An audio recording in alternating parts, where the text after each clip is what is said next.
शायद आप की बेटी है ना? बेटी ना? नहीं जी बहन। बेटी। आपकी किसने दिया? फिर यहाँ कैसे आए? और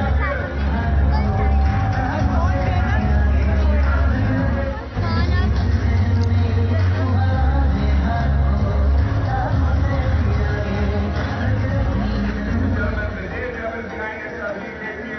आपका नाम क्या है? अच्छा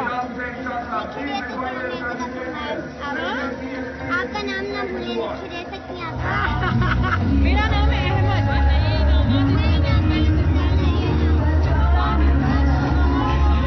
नहीं, आप अपना रियल नाम लिख देना। शायद आप की बेटी है ना? बेटी ना? नहीं जी बहन। बेटी। फिर किसने दिया? फिर यहाँ कैसे आए? और कौन ड्राइवर?